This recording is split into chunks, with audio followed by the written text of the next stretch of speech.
Howdy fellas, got a World of Warships Legends match and ship review, early look, first look. Actually, not first look, because my first look was brutal. Add the Blucher, the current campaign ship, German heavy cruiser, Eugen Hipper class, at tier 8, maligned upon reveal, due to some problematic features. What does it bring? It's a tier 7 ship at tier 8. Oh my gosh, how are we going to play this thing? I like to reserve judgment until it is revealed, or until we actually get the ship in our hands, see all the stats that they don't necessarily reveal in the early teasers. One of the biggest ones is what armor slope is it going to get, and it really is unfortunate to me that they gave it 30 mils. If we go look at, ooh, get out of here. So let's see, Rune has 40 to 50. I like just, why did they do that? I have definitely taken a handful of citadels from the likes of Preussen and Aki that just slice right through it. They go straight in the citadel.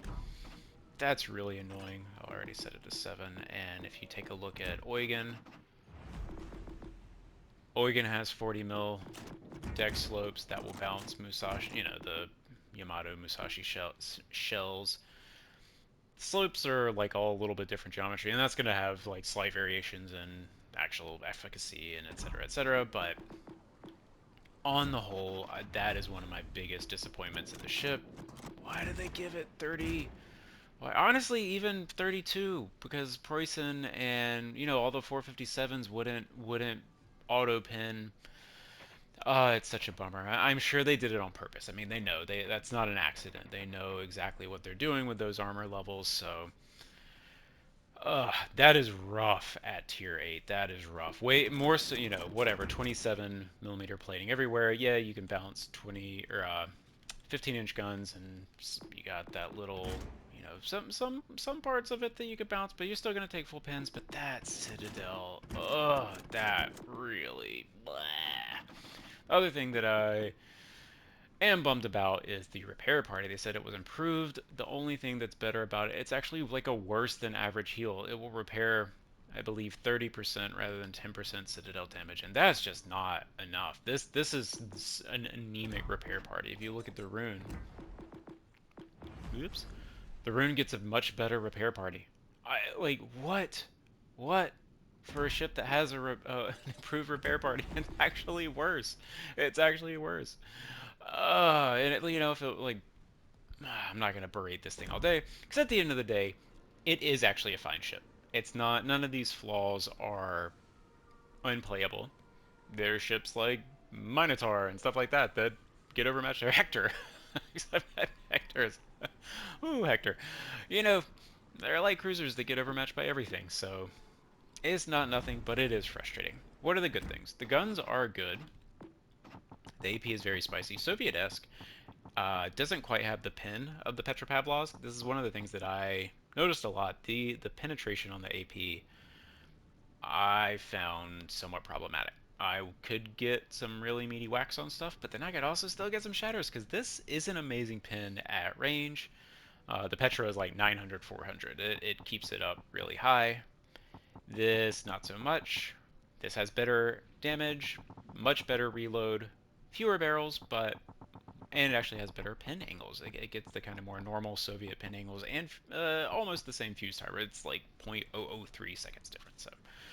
So, slightly better torps. Actually, wish they had given more damage. They don't do enough damage. They're 4x3. This is another flaw that this thing has. They should have given it more damage instead of more range. In my humble opinion, put this up to like 1600 or something. Needs to keep it at 6 because I've hit stuff at this 8 kilometer range, but really I'd rather have the damage, especially for only 2x3 per side. It's just it's not enough at tier 8.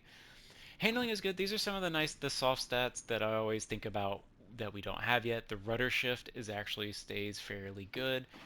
The concealment, oh, we can't see the base concealment. The concealment is pretty good for a German cruiser. The main battery turret rotation is actually pretty good. So there's a lot of things that it has. Oh, and then the accuracy, which we did know about. The accuracy is quite good, but we'll still you'll still miss shots. It's not Elbing. Maybe, yeah, whatever. In whole, the Blucher I find fine. I think it's limited. It is one of those ships that I feel like you really need a team to play off of. It wants the broadsides, and it does need a little bit of time to chew them up. It doesn't have the huge alpha damage of something like a super cruiser like Stalingrad Kronstadt, where you're going to get one quick look, hit them with a Citadel that does almost 10k, and that's good enough. You know, one or two of those and they're going to hurt. It's just not that kind of ship. Nor is it a kind of ship like the Salem or the Tulsa, where you're going to get in and that ferocious reload, 4.2 seconds, half as much, with an aggressive, you know, with an extra barrel, a little less damage. But again, the actual DPM output on the Tulsa is going to be a lot higher when you're in that position. So I just found myself a lot of times, I just needed more time with a broadside target than some of these other ships do. And if your team's not playing, you don't get that time. So that's my biggest drawback with the Blucher. Oh, I played several builds. This is what I played probably the most. I played it with fully packed, but found that I ended up like kind of not needing it for a lot of the time. I also played with a Graf Spee stealth build, stealth accuracy. That was kind of fun. You can get down to 9-7. That's pretty good. You could probably get it lower if you had another stealth inspiration, but I've just got Makawa and Scott. That's kind of tempting. I didn't mind that one. I think I still like Rigawald. Again, just because of the way matches play out at Legendary Tier, you're at range, and it doesn't have the turret arrangement or the single salvo alpha strike to really be that extreme threat at close range that I think Graf Spee really plays to. You're going to need to kite and shoot. And that actually is one of the things that it is good at.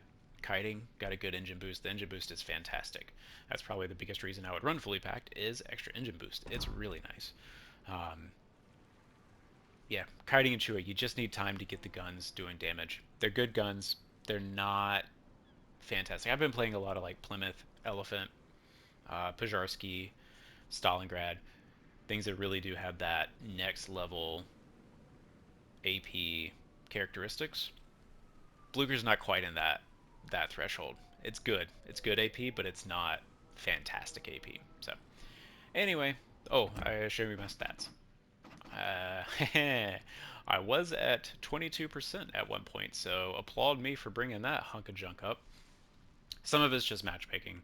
Some of it is the limitations that I mentioned about the ship, is that you really just need, you do need a team to play off of, in my experience. You cannot just force this thing to go against legendary tier battleships in a 1v1 or 1v3. It's just not that kind of ship.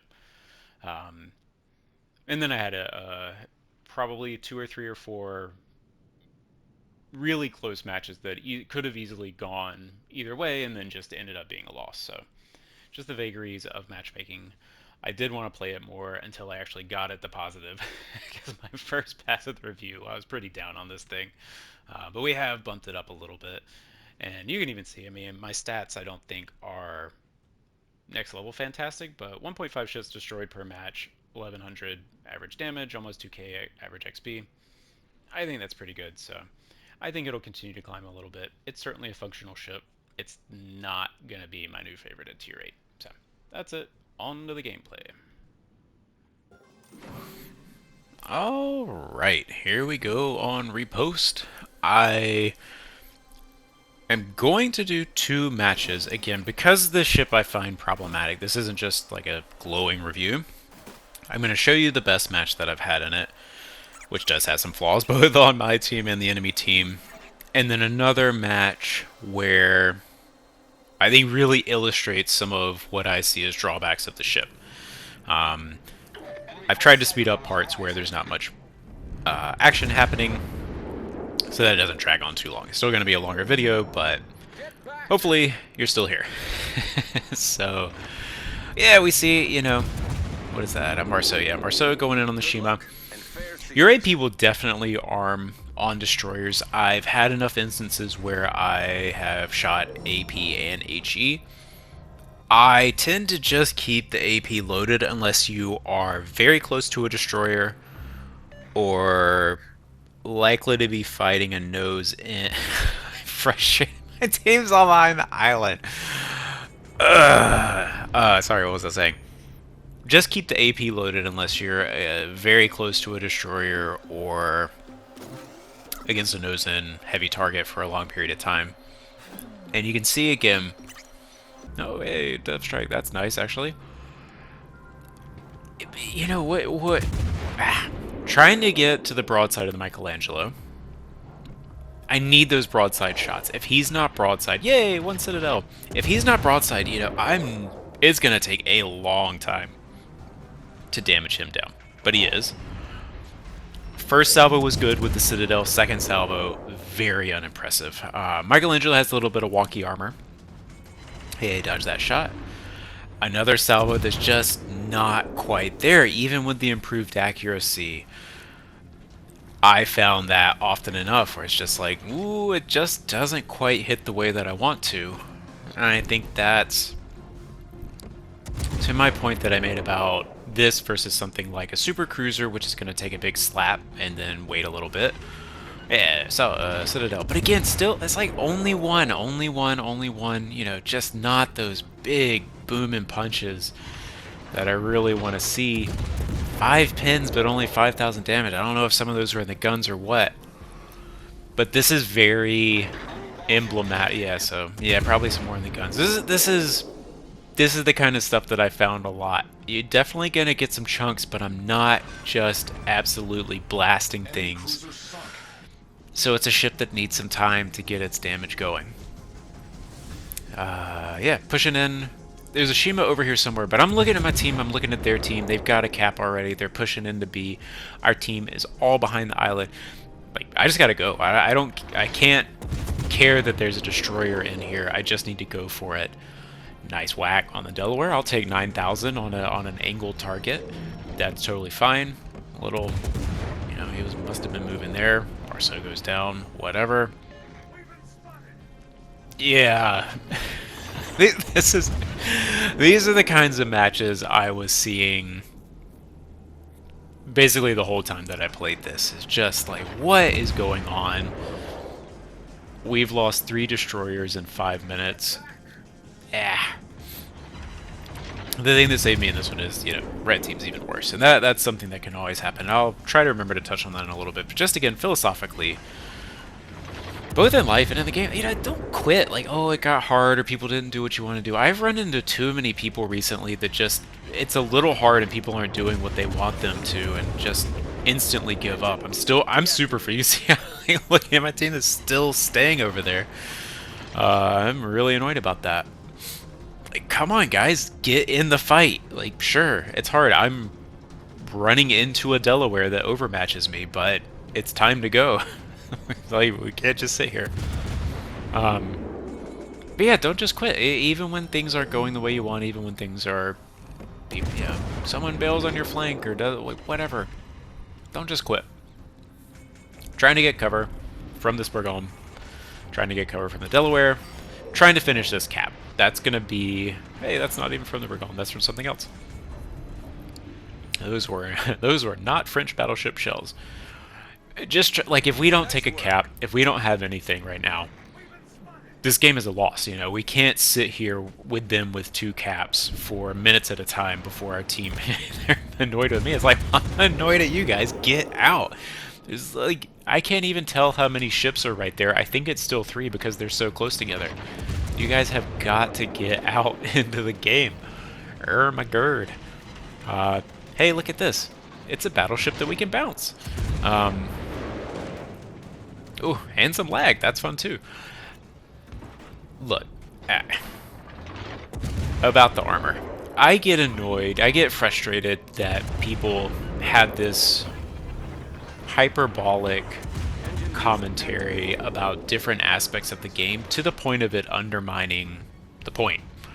I've seen multiple times recently, I think, oh, I know, it was about AL gear. That's what it was. Someone said, like, hey, it's got a 27mm bow. You can bounce 15-inch guns. And I saw, I'm actually not sure if it was multiple people or just the same person multiple times, so forgive me on that. But just saying, like, oh, like, there's no, oh, actually, right here. This quick rudder, keeping the quick rudder on this ship, you know, 8 seconds, that starts to go away when you get up to tier 8 in Legendary tier. That's really nice to be able to dodge shots like that. Anyway, what was I saying? Oh yeah, 27 mil plating, someone was saying like, oh, that doesn't bounce anything. Look, I get it, there's a lot of ships that it doesn't bounce. But there are ships that it does, and like, you might as well take advantage when it does, so. Ow, that, that hit. That's also another point, is like, even if you can bounce stuff, you can still take a lot of damage in the superstructure, and it can, you know, hit surfaces and bounce off, and, you know, shells will normalize when they hit, and they can take new trajectory. Anyway, I'm rambling a bit here.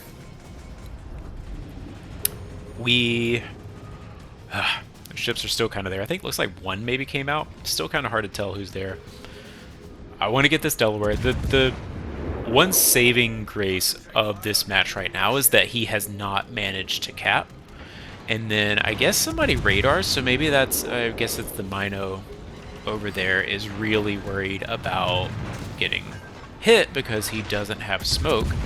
It's actually one of the reasons that I've been running smoke is like it ooh, yeah, that's what I'm talking about. That is the AP on a destroyer. You guys saw, like, that is a hit on again, like just AP on the destroyers. It's not perfect. You won't always get the hits, but when it does, that's good stuff. Yeah. Your AP just does so much damage. You know, it's with this build, it's almost 7,000 per shell. So even one arm is going to be so much damage for a destroyer because you still get full damage. You know, most other shells, that's very nearly what a Scharnhorst AP shell does.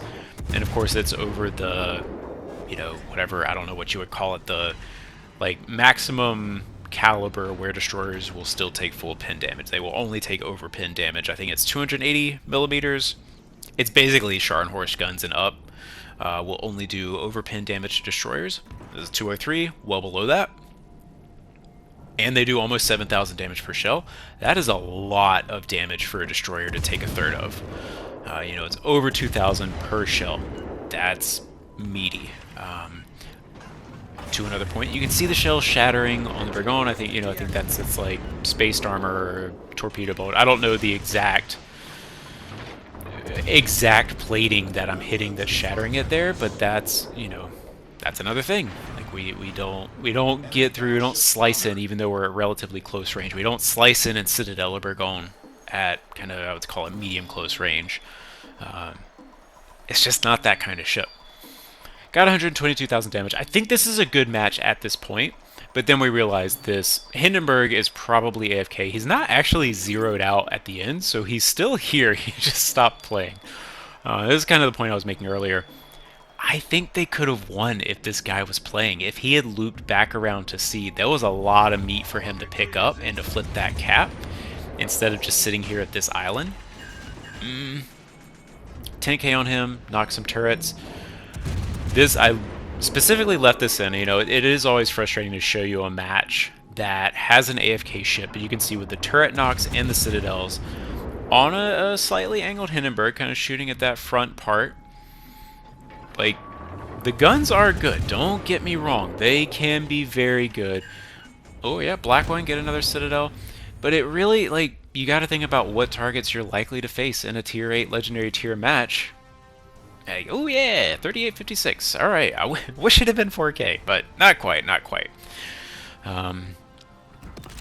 Yeah, guns are good, just not fantastic. So here is another match that I think really illustrates some of the limitations of the ship, both in, you know, matchmaking, team play, carry potential, kind of all of those things. We're looking at the ships that we're facing. There's a lot of cruisers. I don't know the whole team offhand, but it's on this side I've got a Sevastopol and a Johann. Both are relatively heavy, and a battleship, and there's just not a lot of those lighter targets for me to take advantage of with the AP. Additionally, I've got a fantastic flanking position over here because of my speed boost. If anybody had played that south side of A, which is very common that people play that, I'm in a great spot. You know, with the speed boost, I go a little over 40 knots. That's very fast for a ship like this. But you need someone to force them into a crossfire. The Sevastopol goes in. But again, we're going to see... You know, I just don't... I got a shatter. You know, that's the bulge shatter. It's just not the like, uh-oh, he's in trouble, you know, I'm gonna blast him right now. It's, hey, if he stays here for a little while and someone keeps him angled, I'm gonna chew him up, and then boom, there's another one. I meant to talk about it at the beginning of the other game. Engine knocks on this thing, and honestly, Johann in particular, and frequently enough that I have to ask. I am starting to wonder if there's a bug with Johann and this ship and some interaction that like messes with the engine, because every time I fight a Johann, I lose my engine. I had other clips. I don't know if I deleted them or lost them or if I just can't find them right now. But I had several other matches that this has happened where I've been fighting a Johann and I lose my engine like every time he touches me. I know the Johann has high caliber HE, but that was an airstrike. So, and I've been hit with other I've been hit by a Conqueror, didn't knock my engine, and I've been hit by a Delaria Sap that didn't knock my engine. Did like half my health, but it didn't knock my engine. So yeah, that's a little concerning and also frustrating. I really don't like ships that you can't rely on the engine, especially something like this where I'm likely to be maneuvering and fighting. You know, like being able to move is part of the strength of the ship. If you can't move, like, ugh, I don't like that. Spotted. Yamato's over there just kind of backing up. Still, I've got 3 ships right here. You know, there's not a lot of ships that are going to win versus a Johann, Sevastopol, and Montana 1v3 anyway. But I do feel like there are other ships that I could probably be doing more. And again, it has these super high velocity shells, so you can't lob over islands. But it has basically the same penetration as an American cruiser. Lose my rudder. It has basically the same penetration as an American cruiser. So you're not really getting those wicked long-range shots like in something like a Petro or a Kronstadt, Stalingrad, something like that. So it's a bit of a weird, awkward middle ground. Oh, and Hindenburg has, I believe, similar penetration, but Hindenburg has 50% more guns and a much probably like 30% faster reload, something like that. So just the sheer amount of damage that a Hindenburg is going to put out is going to be a game changer. You know, I have the Hindenburg match from a little while ago. What was it? The Hakuryu was broadside for like 3 salvos, and it's 15 seconds that I chew him up. This does significantly less damage than a Hindenburg in 15 seconds. You don't need to fly a broadside. Your accuracy and velocity is going to be better, but again, like the pin just doesn't hold up enough over range to really make it quite as much of a threat as I feel like it as I want it to be. Honestly, that's the short of it. And even compared to some of its competitors and peers, like yes, the Hindenburg is a legendary tier ship, so I would expect it to be a little bit better. But if this had slightly better pin. They did give a good pin, so it's not bad, but I feel like it needs a little bit something extra. And that engine going out is really frustrating. There it is again. What was that? I think two hits if I saw that correctly. 2 shell hits. Yep, it's in the stern, but it's like that's so common. And again, particularly versus the Johann. So I don't know. I'm not a big like, oh, this isn't working how I expected, so something must be wrong kind of guy. Usually it's like, no, like, let me figure out what's going on that I'm not understanding. But this one definitely got weird enough that, hey, our Yamato goes down. He backed up the whole time and went down. This one has happened often enough that, and not necessarily in some other scenarios, that, like, I don't know, it feels weird to me. But we'll see. Maybe it's just bad luck. I've only played it, whatever it was, 24 matches, so I faced probably 3 or 4 Johanns. Small sample size. Maybe it's just that. This is where I mentioned the torpedo damage. This Montana is pushing me. This is a area where a ship like this could be strong. Kind of get those fadeaway torpedoes. This is something that I'm amazing at. This isn't a thing that I've done a ton. So you'll see I do not execute this perfectly, so full acknowledgement there. That's fully on me. I peek out a little bit too much here. I don't have any vision, because why would I? Everyone is in having a party at B. And I think I whiffed this one. I take a lot of damage there. Ow. Yeah, one Citadel on the what is, I think it's Castilla over there. But again, it's like, it's just not enough. I feel like that's, if nothing else, that's probably my overall takeaway of this ship, is it certainly has its strengths, but they're just not enough. And I really do think if any one of them had a significant tweak, or if any few of them had a little tweak, it'd probably be better. I really think they could just give it a good heal. Improved heal, but it's literally worse than Rune. That is tragic to me. Put more damage on these torpedoes. I hit the Montana on this launch. Yeah, I think it's this one. And it's just not enough. You know, 6 torpedoes per side, and they only do 1,200 each at tier 8. That's just not enough. It fits in the line, but there have been plenty of other ships that get exceptions to the rule because there's something special. Like Escon has 15-inch guns, they do 16-inch damage. I mean, these rules aren't hard and fast. Yep, and here comes the Castilla. This is another, like, you need some help. The Spanish cruisers generally have, there goes the engine again. Hey, maybe it's not the Johan, it's just the engine. Oh yeah, and then he's just wrecks me straight in the nose. Yeah, he's got the burst, but straight in the nose. I am never going to win that in a Blucher. I'm going to have to knock a lot of turrets. Oh yeah, so I hit 3 torpedoes, and so it did like 25k or something. Engine gone again. Oh yeah, that's why. So yeah, okay, so let me back that up on the Johan. It's just HE. Just HE. Like medium caliber HE. Oh, man. So yeah, that's the Blucher, and then you can see my team. Honestly, we could have won this, but they just all went together. I don't know why. Whatever. This is how the rest of the match played out. It was frustrating to watch back. Me and this guy were chatting a little bit, or at least I thought we were. I don't know. I think he just... At one point, it was just me talking. Shima goes down, or Mina goes down, there's Shima. Ah, come on, guys. We could have won that. Yeah, that's the Blucher.